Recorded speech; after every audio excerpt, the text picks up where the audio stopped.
Morning, જય શ્રી કૃષ્ણ. તો હું આજે આવી ગઈ છું મામાના ઘરે અને જો સવારમાં આને છે ને મને અહીંયા રમવા બેહાડી દીધી. આને શું કહેવાય બ્રસ? નામ નથી ખબર. બિંગો એવું કંઈક છે. બિંગો નો કહેવાય, ઝીંગો ઝેંગો કહેવાય. ઝેંગો કહેવાય. તો જો ઝેંગો રમવા બેસી ગયા છે. આ કેમ રમવાની હોય ખબર છે? જો આ પાછા આવે, કલર હોય બધી બાજુ, એ કલર આમ નાખવાનો, પછી જે કલર આવે ને એ વાળું છે ને આમાંથી બોક્સ કાઢીને ઉપર મૂકવાનું, પછી જેનાથી પડે ને એ આવડ, એવું જ ને હે. અને જો અહીંયા મામી છે અને અમારા નાનીમાં, અને બા હમણાં મંદિરે જવાના છે. ખબર? હા, થેલી લઈને જાવ. થેલી લઈને જઈશ, પાછળ લઈને આચન પાથરીને બેહી જાવ.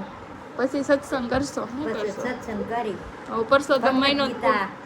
પરસોત્તમ મહિનો જ પૂરો થઈ ગયો. હા, પરસોત્તમ મહિનો પૂરો થઈ ગયો પણ ભગવત ગીતા ગાઈને બેહી ડોહિયું જલસા કરી કે વરસાદ આવ્યો એમાં આવીશ તો તમે કમેન્ટ કરી દો તમારા એરિયામાં વરસાદ છે કે નહીં. અમારે તો આજે અહીંયા બહુ વરસાદ આવ્યો છે રાતે અને ગાજતો તો બહુ. તો ચાલો મળીએ આગળ. રજભાઈ છે ને રમવા માંડ્યા છે. કોનાથી છે ને આ આખું પિરામિડ પડે નહીં આપણે જોઈએ. હાલ રજ તારો વાળો કાઢસ. કયો કલર આવ્યો? અરે કાઢું બે તારો દા ક્યાં કાઢ્યું? આવ્યું ગ્રીન કાઢ્યું. સો યલો મારાથી પડી જાય તો રહી ગયું. આવડ હાલ એવું કરસ તું? પાછો કાઢું ના હો, તારો વારો છે. તું પાછો આમ કઈ પાછો આવી ગયો. આલે ભલે રહ્યો. પાછો અંદર નાખી દીધો. લાલ એ ઓરેન્જ છે, રેડ છે, રેડ છે. હાલો હાલો સ્કાય કલર. હવે તો આ કાઢું ને પડશે. ઓ યશુ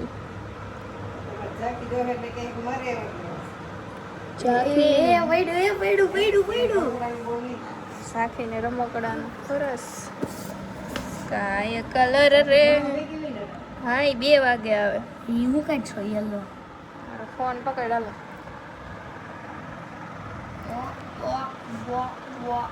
અહીંયા બતાય બતાવું તો હું આલા ઈ દેખાય છે ફોન જોઉં તો હું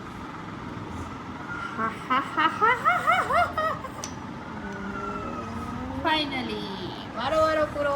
હવે રજનો વારો છે. કયો કલર આવે જોઈએ? ઓરેન્જ કાઢો ભાઈ. કાઢો. એ હવે તો પડશે જ ફાઇનલ. રજલા green green colour, green colour, green colour રે. એને આલે પકડ પાછો. કઈ એક હાથે થોડો ગ્રીન કલર નીકળે. નીકળી ગયું. અને પડ્યો ગ્રીન કલર નીકળી ગયો. વારો મારો હતો પણ પાડ્યું વ્રજ એવો એટલે વ્રજ હારી ગયો. ગઈ રે તમારો વાલો હતો. અરે મારો હતો પણ તે પાડ્યું તો તે ને. યાર મેં થોડુંક કીધું તું કાઢી દે. હું તો મારે હાથે કાઢતી જ હતી એટલે વ્રજ હારી ગયો છે આ ગેમ. ફોન મેં અંતર દીધો છે ને તો ગુંગણા ગઈ છે. ગુંગણો ફોન ની લત લાગી છે. તમારા ઘરે કેટલાક આવા છોકરા છે ફોન ની લત વાળા? હવે નહીં માંગે. રડલા તું તો. સાગર એમ કહેતા હતા કે ઓલો ભાઈ તો બહુ ડાયો છે. આ જો એનું ડાયાપણું. એ ડાયા કે બહુ ડાયો છે છોકરો. એ કે હવે ફોન નથી જોતો ને? જોઈશે. આ જોવો છે ને આવડી ઉંમરે લસણ ફોલવા બેસી જાય છે. એને છે ને આપણને કઈ ઊભું થવા આળસ થાય પણ બા ને ન થાય. બા કોનું લસણ ફોલો છો? કાજલ બેન. હવે સામે છે ને કાજલ માસી રહે છે, એનું લસણ ફોલ દે છે બા. બા ને એવું કઈ નહીં, ઘરનું જ કામ કરે. એ બહારનું બધાયનું કામ કરી દે. આજુબાજુ વાળા છે ને આ ફ્લેટમાં ચારેય માસી એને એમ કહે કે તમારે કામ હોય ને તો ઓલું કેવું ગુવાર ડીટવાનું, ચોરી ખોલવાનું, ધાણા વીણવાનું, લસણ ખોલવાનું ને એવું બંધ દઈ જાતું હતું. બા બધાને કરી દે. આજુબાજુ વાળાને કોઈને ઉપાધિ જ નહીં. શાક લઈ આવીને થેલી અહીં મૂકી દે ને તો બા બધું સાફ કરીને અલગ અલગ જબલામાં ભરી દે. એટલે જો તમારી આવડી ઉંમરે છે ને આમ એક્ટિવ રહેવું જોઈએ. તો ગાઈસ તમે જો નાઈ ધોઈને ફ્રી થઈ ગયા છે કામ કરીને અને બધા બેસી ગયા છે. આ વ્રજભાઈ અમારા શું કરતો હતો? મેં એમ કીધું ને કે હું એમ કહીશ ને આ છોકરો આખો દી ફોન જોવે છે એટલે એ ઊભો થઈ ગયો અને આ બાજુ બા લસણ ફોલવા બેસી ગયા છે ને મામી જો ભરત ભરે છે. કયું ભરત કહેવાય આને? એને બાવળીઓ કહેવાય ને સાદું ભરત કહેવાય. બાવળીઓ ને સાદું ભરત ને એવું. મને તો કઈ આવડતું નથી. ઓલા વચ્ચે ખબર પેલા હું અહીંયા હતી તે એકવાર મામીએ કાચ ખોલતા શીખવાડ્યા હતા એટલે કાચ ખોલતા આવડે છે. બાકી આવું કઈ નથી આવડતું. તો તમે કમેન્ટ કરો તમને કઈ આવું આવડે છે ભરત કે નહીં. અને મારા બા છે ને નાનીમાં એને ગૂંથતા સારું આવડે છે. કાબા હા બધું જેવું જેવું કયો ને એવું ગૂંથી દે. ખાલો તમારે એને છે ને આમ નમૂનો બતાવવાનો. મને એક પર્સ ગૂંથી દીધું છે. હું છે ને ક્યારેક ઘરે યાદ આવશે ને તે વિડીયોમાં બતાવીશ તમને. બહુ મસ્ત ગૂંથ્યું હતું. કાબા ખબર છે ને આપણે પિંક ભગવાનના વાઘાએ બનાવી દીધા છે. મારા કાનાના વાઘા બાએ પૂછી દીધા હતા. હું જ્યારે યુકે ગઈ ને ત્યારે મેં કાનો પધરાવ્યો હતો. પછી ત્યાં તો ઠંડી હોય એટલે ઊનના વાઘા ઊન લઈ આવીને બાએ ઊનના વાઘા બનાવી દીધા હતા મસ્તના. તો તમે કમેન્ટ કરો કે તમને આવું બધું કામ આવડે છે, એક દેશી ભરત છે કે ગૂંથતા કે એવું. પહેલાના માણસો હોય ને એને આવડતું હોય. અત્યારની જનરેશનમાં તો આપણે ક્લાસ કરવા જવા પડે. આ બેને તો ક્લાસ કર્યા વગર આવડે છે. એ બે કોઈ ક્લાસ નથી કર્યા. આપણે તો ક્લાસ કરવા જાય ને ત્યારે આવડે. એટલે પહેલા છે ને ખાડી બાઈ હતી ને હા એન પાસે શીખવા જતી. શીખવા જતા. વાહ. હું તો કોઈ પાસે નથી. મામી કોઈ પાસે નથી શીખાય. નાથે હાથે આવડી ગયું છે.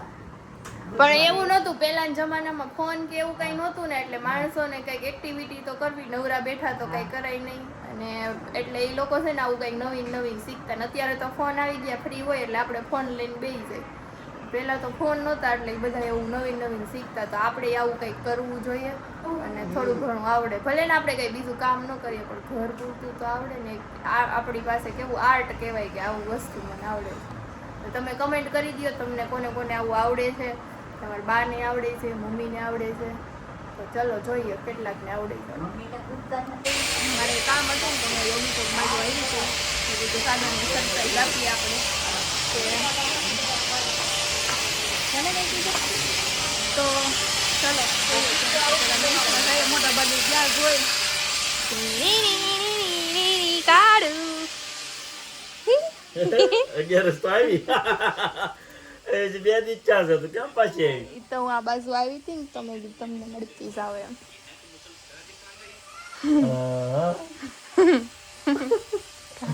તો ગાઈસ અહીંયા જો કિશનભાઈ સાઈના પોગી ગયા છે અને મસ્ત મજાની પૂરી બનાવે છે. પૂરી બનાવી સાલા હે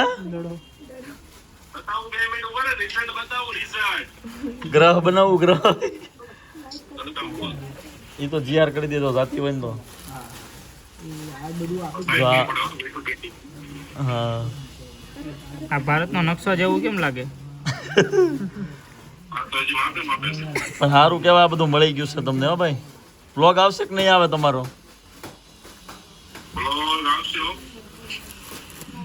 તો ગાઈસ તમને કેવી લાગી કિશનભાઈની રોટલી કોમેન્ટ કરજો. બરાબર ને અહીંયા મીતભાઈ આવ્યા છે. જોઈ જોઈને થાય તો. એ રોટલી બતાડ કેમ અંતાડી દીધી? તું એક મી ભાઈ રોટલી બનાવે છે જોવી આપણે આ નોખો વ્લોગ. ગાઈસ ઘરે આવ્યા ને જો જાખીબેન નું ચાલુ થઈ ગયું છે. હું કહેતી હતી દીકરા તું મને હમણાં હે બસ ને નથી બોલવું ને હવે. તો પેલા કેમ કહેતી હતી વિડીયો બનાવો મારો એમ?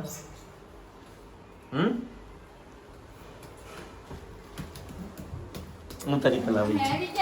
હું તારી પહેલા આવી છું. સાગરભાઈ તમે આવી ગયા? હા ઠીક સરસ લાવો. હું બનાવ્યા છે જમવાના? પછી રોટલા અને ભીંડાનું શાક. પીંડો નથી ખાવતો મને. બધા શું ખાવશે? કઠોળ બનાવે ને. હે રિમ્પલ બેને તો નવા નવા કપડા પહેર્યા છે ગાઈજીસ. બોલો શું બોલું? શું બનાવ્યું જમવાનું? ભીંડાનું શાક ને રોટલા ભીંડાનું શાક ને રોટલા. ચાલશે. નહીં ભાવે મને નથી ખાવ. બે મેગી ખાઈ લો. મેગી મેગી ખાઈશ. ઘઉંના લોટ વાળી મેગી. ભીંડાનું શાક નો ભાવે. પછી કઠોળ હારે ભાવે. આજ તો રીપલ આપણે ખબર નતું તો મંગી બચારા અલગ હાલત. ક્યાં ગઈ ઝાંખી?